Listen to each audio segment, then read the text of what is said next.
सगळे सोयरीची मागणी ही तत्वतः मान्य होणार नाही आहे. सरसकट ओबीसी समावेश हा एकमेव मार्ग जो बाबासाहेबांनी दिला आहे, जो घटनेने दिलेला आहे, तोच होऊ शकतो. आरक्षण हे कोणाच्या बापाचं नाही, कोणाचं नाही आहे. ही जे काही भुजबळ असतील, मुंडे असतील, ही जे काही त्यांची भूमिका आहे ही अतिशय चुकीची आहे. आरक्षण हा प्रश्न सामाजिक न राहता आरक्षण हा प्रश्न पूर्णदृष्ट्या राजकीय झालेला आहे. सरकारला हा प्रश्न सोडवायचाच नाही. प्रबोधनकाराचं जे काही हिंदुत्व होतं तेच हिंदुत्व संभाजी ब्रिगेडचं आहे. म्हणून आम्ही उद्धव ठाकरेंसोबत युती केली.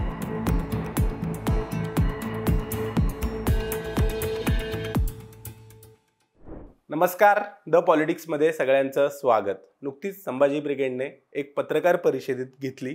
त्या पत्रकार परिषदेत महाविकास आघाडीकडे 25 जागांची मागणी केली आणि त्यासोबतच मनोज जरांगे यांना समर्थन जाहीर केलं. त्यावर बोलणार आहोत.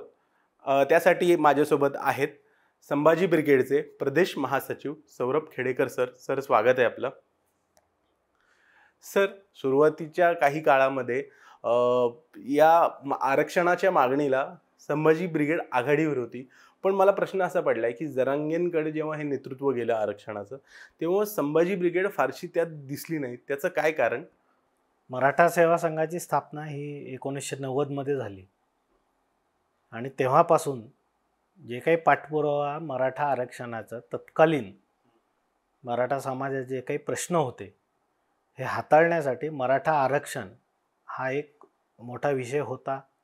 त्यामध्ये अग्रक्रमाने संभाजी ब्रिगेड असेल, कारण मराठा सेवा संघाची एक शाखा म्हणून संभाजी ब्रिगेड कार्यरत राहिलेली आहे महाराष्ट्रामध्ये.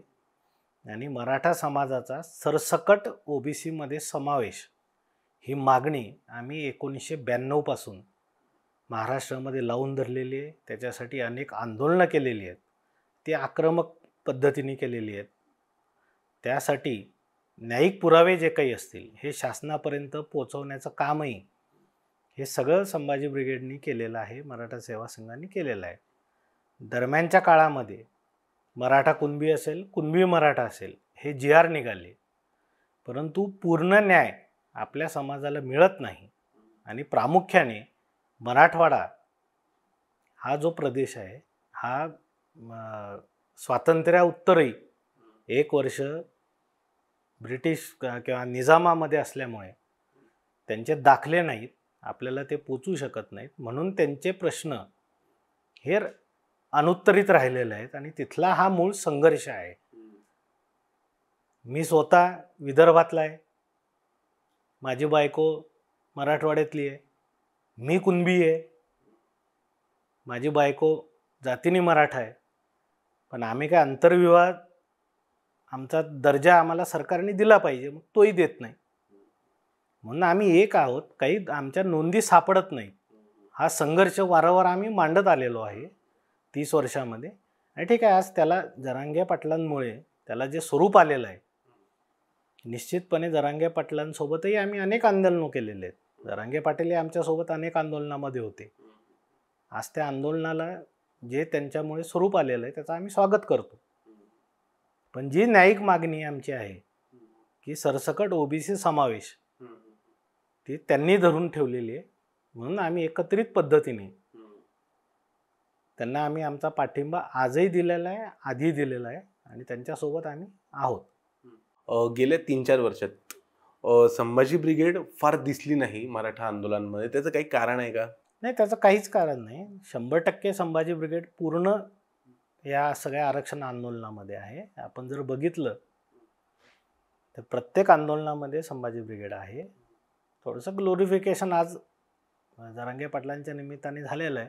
पण खाली जे लोक काम करत आहेत ते कोण आहेत ह्याचा जर तुम्ही तपास घेतला तर तुम्हाला लक्षात येईल की ते त्यांनाही माहीत आहे, आम्हालाही माहीत आहे, महाराष्ट्रालाही माहीत आहे. जरांगे पाटील यांची भूमिका आणि संभाजी ब्रिगेडची भूमिका ही एकसारखीच आहे काय, का मागणीत थोडाफार फरक आहे? म्हणजे जरांगे पाटील आज सरसकट आरक्षणाची मागणी करतात, सगळे सोयरीची मागणी करतात. ही सगळे सोयरीची मागणी ही तत्वतः मान्य होणार नाही आहे. याला आम्ही त्यांच्याशी चर्चा केलेली आहे. ते शक्य नाही. जी सरसकट मागणी ते जे करतायत की ओबीसी मध्ये समावेश मराठ्यांचा झाला पाहिजे. ही मागणी मूळ आमची मराठा सेवा संघाची, संभाजी ब्रिगेडची आहे. आणि त्या मागणीलाच जर ते चिटकून राहिले तरच समाजाला न्याय मिळू शकतो. ही आमची स्पष्ट भूमिका आणि मागणी आहे. तशी आमची भूमिका आम्ही त्यांच्यापर्यंत पोहोचवलेली आहे. सगळे सोयरीविषयी काय अडचण येईल असं तुम्हाला वाटतं? ती मागणी का रास्त नाही असं वाटतं? सगळे सोयरे तुम्ही धरणार कुठले? ह्याला तुमच्याकडे कायदेशीर दृष्ट्या ह्याला न्यायिक काहीच नाही. जे काही जरांगे पाटलांचं शिष्टमंडळ आहे त्यांच्याशी आम्ही चर्चा केली की सगळे सोयरे म्हणजे काय नेमकं, ह्याचं उत्तर आज त्यांच्याकडेही नाही आहे, शासनाकडेही नाही आहे, शासन देऊ शकत नाही. म्हणून सरसकट जी भूमिका आहे ती सरसकट भूमिका जी आज त्यांनी घेतलेली आहे, या सरसकट भूमिकेकडेच पाऊलवाट आपली असली पाहिजे, तरच समाजाला न्याय मिळेल, अन्यथा काही मिळणार नाही. जेव्हा आपण सरसकट मागणी करतो तेव्हा या मागणीला सबंध महाराष्ट्रातून मराठा समाजाचा पाठिंबा मिळताना तुम्हाला दिसतोय का, आणि मिळेल का? कारण की मराठवाड्यातला मराठा समाज असेल, पश्चिम महाराष्ट्रातला मराठा समाज असेल, हा वेगवेगळा आहे असं सांगितलं जातं. नाही, वेगवेगळं आपण म्हणू शकत नाही. जसं मी आधी सांगितलं तुम्हाला की रोटीबेटी व्यवहार हे महाराष्ट्रामध्ये सगळ्या ठिकाणी होतात. हा मूळ प्रश्न जो आहे मराठ्यांचा हा मराठवाड्यातला आहे. विदर्भ असेल, खानदेश असेल, कोकण असेल, इथे सगळे कुणबी आहेत. हे थोडेसे काही जे जाती अहंकाराचे प्रश्न आहेत हे जे निर्माण झाले त्या वेळेस, किंवा खोट्या अहंकारामुळे, अज्ञानामुळे असतील, हे जे आरक्षणाच्या फायदे जे आहेत हे त्या काळात मराठ्यांनी नाकारले असतील. पण आज तो जागरूक झालेला आहे. आज तो स्वतःच्या हक्क अधिकारासाठी मागतोय, तर त्याला सामावून घेतलं पाहिजे. आणि आरक्षणाची जी मूळ संकल्पना आहे, जी मूळ भूमिका आहे की जे वंचित आहेत ह्या वंचितांना आपल्यामध्ये सामावून घेणे, त्यांना त्यांचे हक्क अधिकार देणे. आणि जर एखाद्याला म्हणजे एखाद्या वर्गाला जर असं तो त्याच्या उन्नतीपर्यंत पोचला असेल तर त्याला बाहेर काढणे, आणि एखादा वर्ग, एखादी जात जर त्याला पात्र ठरत असेल तर त्याला आत घेणे, हा मूळ आरक्षणाचा जी काही संकल्पना आहे ती अशी आहे. पण आता आम्ही आत गेलो आणि आम्ही आता कोणालाच येऊ देणार नाही. ही जे काही भुजबळ असतील, मुंडे असतील, ही जे काही त्यांची भूमिका आहे ही अतिशय चुकीची आहे. आरक्षण हे कोणाच्या बापाचं नाही, कोणाचं नाही आहे. आरक्षण हे एक जात आपली, एक जमात आपली, एक देश आपला हा कसा मोठा होईल या संकल्पनेने आणलेली बाबासाहेबांनी ती एक संकल्पना आहे. हे महत्त्वाचं मूळ जे आहे हे आपण समजून घेत नाही. आज जर भुजबळांची जात जर पूर्णपणे विकसित झाली असेल तर हे सरकारचं काम आहे की त्या जातीला बाहेर काढणे. आणि एखादी जात जर खऱ्या अर्थाने की जी आज मराठवाड्यातल्या मराठ्यांची जी परिस्थिती आहे ती अतिशय दयनीय आहे, त्या आरक्षणाला सर्वार्थाने पात्र आहेत, त्यांना त्या आरक्षणाच्या प्रक्रियेमध्ये सामावून घेतलं पाहिजे. मी येऊ देणार नाही, मी येऊ, हे कुठली भाषा आहे? हे प्रचंड असंवैधानिक हे जे लोक वागतात यांच्यावर कुठल्याही प्रकारची कारवाई होत नाही आणि हे परत संविधानाचंच संरक्षण घेतात. हे मोठं दुर्दैव आज महाराष्ट्राचं आणि आपल्या देशाचं आहे. आणि म्हणूनच हा लोकशाही जागर मेळावा जो काय आम्ही घेतोय याचं कारण हे आहे की आपल्या देशामध्ये खरंच लोकशाही जिवंत आहे का, लोकशाहीचे मूल्य जिवंत आहेत का, संविधानाची तत्त्व जिवंत आहेत का, हे सांगण्यासाठी, लोकांचं जागर करण्यासाठी हा लोकशाही जागर मेळावा आहे. जेव्हा मराठा समाज आरक्षणाची मागणी करतो तेव्हा विशेष करून काही जण पश्चिम महाराष्ट्रातल्या मराठा समाजाच्या अहंकाराबद्दल प्रश्न उपस्थित करतात, तर त्याकडे तुम्ही कसं बघता? अहंकार म्हणजे माझं म्हणणं होतं की खोटा अहंकार. त्यावेळेस समाज अज्ञानीत असेल, त्याला मी जोडून तुम्हाला अज्ञान हाही शब्द वापरला होता. की जसं कोल्हापूर संस्थान आहे, शाहू महाराजांच्या चळवळीमुळे कोल्हापूर संस्थानामध्ये अनेक किंवा आरक्षणाचे जनक असते आहेत. तो खोटा अहंकार आमच्या जातीमध्ये जो काही आहे, मोठेपणा आहे, तो आजही आहे. तुम्ही तर काय तो नाकारू शकत नाही. पण आज त्याला जाणीव झालेली आहे आमच्या समाजाला, की बा आपल्याला फसवलं गेलेलं आहे. खोट्या अहंकारात असेल, तो जे काही जात व्यवस्था ब्राह्मणी व्यवस्थेने दिलेली आहे, त्याच्यात तो अडकला त्यावेळेस. म्हणून त्यावेळेस त्यांनी आरक्षण नाकारलं. विदर्भामध्ये चवळी झाला, पंजाबराव देशमुख झाले. पंजाबराव देशमुखामुळे आमच्या विदर्भामध्ये सगळेजण कुणबी आहेत. मी स्वतः कुणबी आहे, तुम्हाला आधी सांगितलं. पण संघटना काढताना आम्ही मराठा सेवा संघ म्हणून काढली. मराठा हे जे काही आपलं वारसा आहे, त्या वारशाच्या अंगाने तो मराठा शब्द हा वापरला गेलेला आहे. आणि कुणबी तर हा मूळ आहे. कुर्मी तुम्हाला उत्तर प्रदेशमध्ये सापडतील. हा मूळ वारसा आहे आणि तो घेऊन आरक्षण हा प्रश्न त्या अंगाने सरकारने हाताळला पाहिजे. ते कोणी हाताळत नाही, हा आमचा मूळ प्रश्न आहे. हा प्रश्न केवळ महाराष्ट्रातच नाही आहे. पटेलांचा प्रश्न आहे, गुज्जरांचा प्रश्न आहे, खाली रेड्डींचा प्रश्न आहे. हे जे काही शेतकरी जमाती आहेत, हे जे मूळ या देशाचे मालक आहेत, ह्या मालकांना आपल्या देशाची मालमत्ता सोडण्याचे अधिकार किंवा त्यांना भिकारी करण्याचं काम RSSचं जे धोरण आहे त्या पद्धतीने हे सगळ्या गोष्टी सुरू आहेत आणि त्याला आमचा विरोध आहे. सगळे सोयरीची मागणी जर का सोडून दिली, दुसरी तुम्ही म्हणते तशी मागणी केली, तर काही निवडू शकतं का? आरक्षण हा प्रश्न मुळात असं झालेला आहे की आता हा आरक्षण हा प्रश्न सामाजिक न राहता आरक्षण हा प्रश्न पूर्णदृष्ट्या राजकीय झालेला आहे. सरकारला हा प्रश्न सोडवायचाच नाही. हे कसे चिघळतीत राहतील, संघर्ष कसे उभे राहतील, मग मराठा ओबीसी असेल, ओबीसी धनगर असेल, धनगर तुमचं ST असेल, हे संघर्ष कसे जिवंत राहतील ह्याच्यासाठी सरकार काम करतंय. आणि कसे हे पेटत राहतील यासाठी पूर्ण रसद ही 100% देवेंद्र फडणवीसकडून आहे. अतिशय विकृत आणि घाणेरडा माणूस जो या महाराष्ट्राला लाभलेला आहे, त्याच्या निमित्ताने हे सगळे प्रश्न होत आहेत, हे चिघळल्या जात आहेत.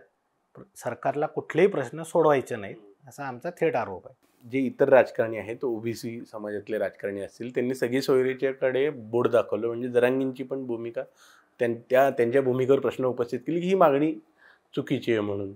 तर तुम्हाला ती योग्य वाटते, चुकीची वाटते? नाही, सगळे सोयरे ही भूमिका होऊ शकत नाही. मी आधीच तुम्हाला जसं म्हणलं ते होऊ शकत नाही. पण सरसकट ओबीसी समावेश हा एकमेव मार्ग जो बाबासाहेबांनी दिला आहे, जो घटनेने दिलेला आहे, तोच होऊ शकतो. जसं मोदींनी घटना दुरुस्ती करून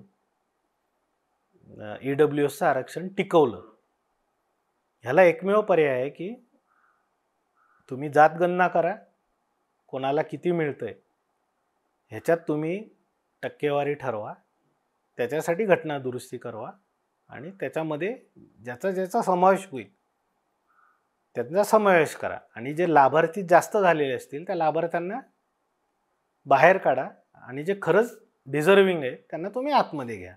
हा खरा आरक्षणाचा मूळ पाया आहे.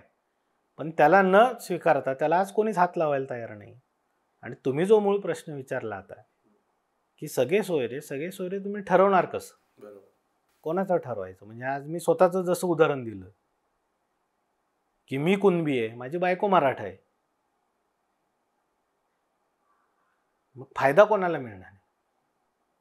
तुम्ही माझ्या सासू सासऱ्याला, माझ्या साल्याला, माझ्या काय ते साल्याची बायको असेल यांना फायदे देणार आहे का तुम्ही? हे होऊ शकत नाही. आरक्षण हे जातीवरच आहे आपल्या देशामध्ये आणि जातीवरच दिलं गेलं पाहिजे. कारण इथला जात संघर्ष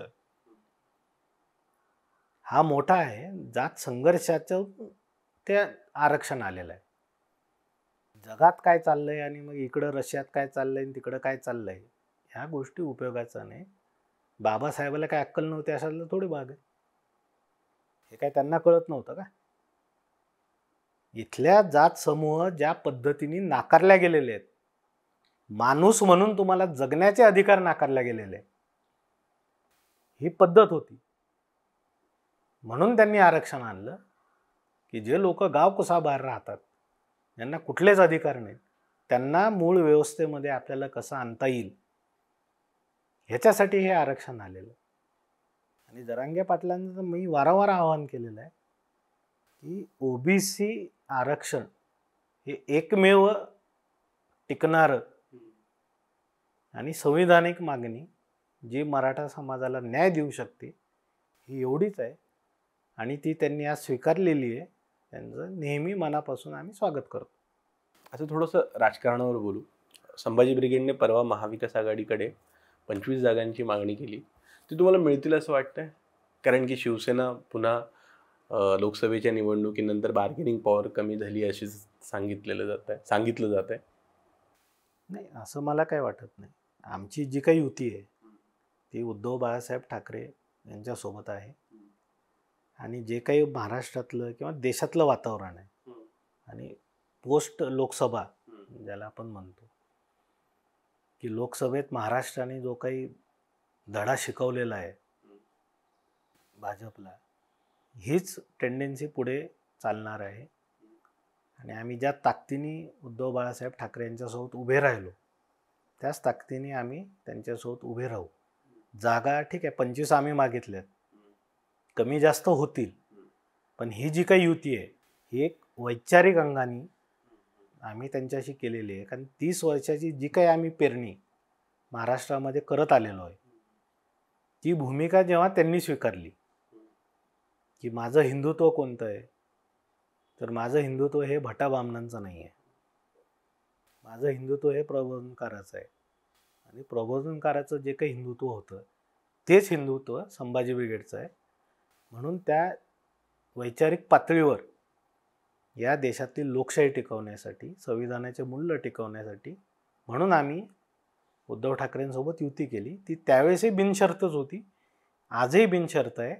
आणि तुमच्या माध्यमातून मी या पूर्ण महाराष्ट्राला सांगू शकतो की कुठलीही अटी शर्तीशिवाय ही युती एवढी बळकट राहील की महाराष्ट्राचं निश्चित चित्र आम्ही बदलून दाखवू एवढी ताकद संभाजी ब्रिगेड आणि शिवसेना युतीमध्ये आहे. संजय राऊत किंवा शिवसेनेचे इतर आणखी नेते बाबरी मस्जिदचं क्लेम अजूनही काही नाकारत नाही. ते अजूनही त्या बाबरी मस्जिद पाडली याचा गौरव स्वीकारतात किंवा गौरव समजतात त्या घटनेला. त्याकडे कसं तुम्ही बघता? ते त्यावेळेस त्या संघटनेचे काही भूमिका असतात. त्यांचं काही आमची युती झाली म्हणजे त्यांच्या प्रत्येक कृतीला आमचं समर्थन आहे, किंवा आम्ही भंडारकर फोडलं तेव्हा आमच्या कृतीला त्यांचं समर्थन आहे असं गृहीत नाही. ही युती जी आहे ही सपशेलपणे या देशातली लोकशाही वाचवण्यासाठी आणि उद्धव ठाकरेंनी जी भूमिका घेतली त्या समर्थनासाठी फक्त आमची ही युती आहे. आम्ही एकमेकांच्या कुठल्याही कृतीचं समर्थन करत नाही. महाविकास आघाडीकडून जागा मिळाल्या नाही तर स्वतंत्र लढवणार, तिसऱ्या आघाडीत जाणार? आज तो निर्णय झालेला नाही, पण 100% सन्मानपूर्वक जागा संभाजी ब्रिगेडला उद्धव बाळासाहेब ठाकरे देतील ही पूर्ण आम्हाला अपेक्षा आहे. ते जर झालं नाही तर त्याचा अंतिम निर्णय शेवटी आमच्या केंद्रीय कारणीच्या मध्ये ठरेल. जे होईल ते तुम्हाला कळेल. समजा महाविकास आघाडीमध्ये तुम्हाला जागा मिळाल्या, संभाजी ब्रिगेडला जागा मिळाल्या आणि त्याचवेळी जरांगेंनी स्वतःचे उमेदवार उभे केले तर समोरासमोर येईल असं वाटतं का? किंवा आले तर काय कराल? मला असं वाटत नाही ते करतील, पण त्यांनी जर केले तरी तर माझी अशी विनंती राहील त्यांना तुमच्या माध्यमातून की ते करू नये, कारण हे भाजपला पोषक राहील. आणि भाजप जोपर्यंत या देशातून या महाराष्ट्रातून जात नाही तोपर्यंत आपल्या सगळ्यांना न्याय मिळणार नाही. आणि म्हणून महाविकास आघाडीसोबत अशी आपण राहावं ही विनंती निश्चितपणे आपल्या माध्यमातून मी जरांगे पाटलांनी करणार आहे. त्यांना वैयक्तिक भेट आमची झाली तर ती घेण्याचा मी प्रयत्न करणार आहे, पण त्या पद्धतीने त्यांनी तो निर्णय घेऊ नये अशी विनंती मला 100% त्यांच्याकडे आहे. सर, खूप खूप धन्यवाद. संभाजी ब्रिगेडची राजकीय भूमिका तुम्ही स्पष्ट केली, त्यासोबतच मराठा आरक्षणाची प्रश्न तुम्ही व्यवस्थित भूमिका स्पष्ट केली. आपले खूप खूप आभार. आपण पुन्हा भेटू. तुर्तास इथेच थांबू. खूप खूप धन्यवाद.